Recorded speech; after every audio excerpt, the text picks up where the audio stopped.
Good morning class. Good morning sir. कैसे हैं आप लोग? एकदम ठीक। Good, very good. मेरा नाम सूरज कुमार रशीद हुआ। मैं दुमका कॉलेज SPPS कॉलेज में आप लोगों के छात्र अध्यापक के रूप में भूगोल विषय पढ़ाने के लिए आया हूँ और आज से आपका भूगोल विषय का पढ़ाई मैं ही लूँगा क्लास। कितने स्टूडेंट को यहाँ पर भूगोल विषय इंटरेस्ट लगता पढ़ने में? सर मज़ा आता है।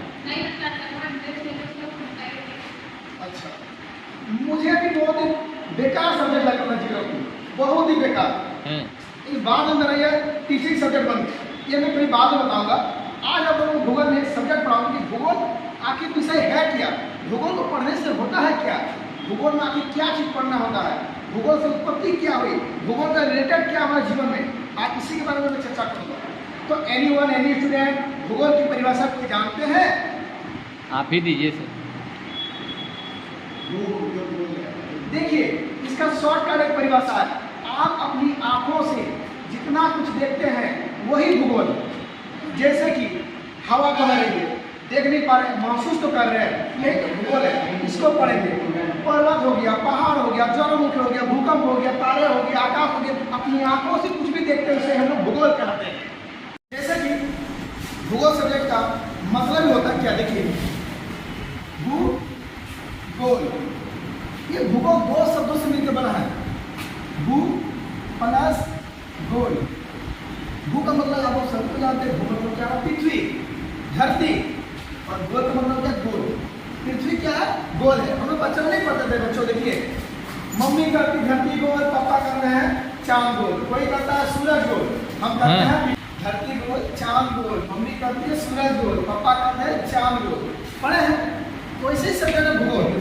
हमारे भूगोल बताओ ने इस पृथ्वी को दो भागों में बांट दिया है, दो भागों में बांट दिया है। एक भाग को हम लोग बोलते हैं, पूरे भाग को क्या बोलेंगे, गोलार्ध बोलेंगे, पूरे भाग को गोलार्ध बोलेंगे। इसको आधा करने को क्या बोलेंगे, अर्धगोलार्ध, अर्धगोलार्ध। तो ऊपर वाले हिस्से को हम लोग को हमेशा मानचित्र में, मैप में देखेंगे तो ऊपर वाला हिस्सा हमेशा उत्तर की ओर होता है और नीचे वाला दक्षिण होता है। इसीलिए हम लोग इसको ऊपर वाले हिस्से को उत्तरी गोलार्ध बोलेंगे और नीचे वाले भाग को दक्षिणी गोलार्ध बोलेंगे। कितना तो समझ में आया आप लोगों को? जी सर। को काल्पनिक रूप से गोल माना है।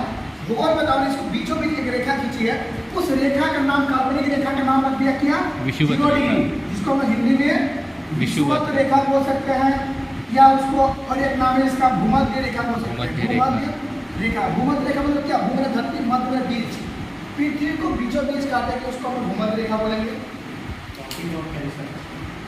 नहीं, इक्वेटर, ट्रॉपिक ऑफ कैंसर थोड़ा आगे बाद में पढ़ेंगे। इसको बीचों बीच काटेंगे तो इसको क्या बोलेंगे, विषुवत रेखा। ठीक है, इसको इक्वेटर,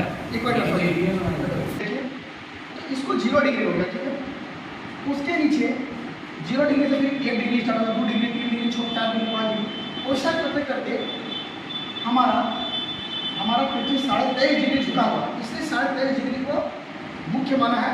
तो 1-2 डिग्री छोड़कर 23.5 डिग्री यहाँ पर इसको मुख्य मान लिया। उसी प्रकार हम लोग उत्तरी गोलार्ध में 23.5 डिग्री मान लेंगे इसको। अब ये 23.5 डिग्री, ये भी क्या है, इसको खींच देंगे ऐसा करके, ये भी तो मेरा एक क्या हो गया, अक्षांश रेखा हो गया, और 0 डिग्री में मेरा एक प्रकार से क्या है, अक्षांश रेखा ही है। तो हम लोग 1 डिग्री 2 डिग्री को ना गिनते हुए सीधा 23.5 डिग्री में आ गए, क्योंकि हमारा पृथ्वी 23.5 डिग्री झुका हुआ है, इसलिए 23.5 डिग्री झुका हुआ। तो इसके ऊपरी भाग को हम लोग क्या बोलेंगे, कर्क रेखा, और इसके नीचे वाले को बोलेंगे मकर रेखा। ठीक, ये आपका ट्रॉपिक ऑफ कैंसर, जिसको इंग्लिश में बोलते हैं। नीचे वाला को बोलते हैं हम लोग कैप्रिकॉर्न। अब इसके बाद, ठीक इसके बाद और ऊपर जाएंगे तो 66.5 डिग्री मिलेगा, और फिर उसके नीचे जाएंगे 66.5 डिग्री मिलेगा। तो ये दक्षिण की तरफ है, इसको हम लोग क्या बोलेंगे, आर्कटिक, सॉरी अंटार्कटिक रेखा, और ऊपर वाले को आर्कटिक रेखा। जो 0 डिग्री होता है वो मध्याह्न रेखा बोलते हैं, उसको हम लोग क्या बोलते हैं, विषुवत रेखा बोलते हैं। ये 0 डिग्री और 23.5 डिग्री के बीच में जितने भी सारे देश आएंगे सभी का मानसून मौसम सभी का समान होने वाला है। चाहे कोई कोई भी देश आए उसका वनस्पति मतलब मौसम, क्लाइमेट, जलवायु सब का सेम होगा। उसी प्रकार इसके बीच में जाएंगे तो सब उसी का आएगा। फिर 66.5 डिग्री और 23 डिग्री के बीच में जो आएगा वो सब देश का सबका सेम प्रॉपर्टी आएगा।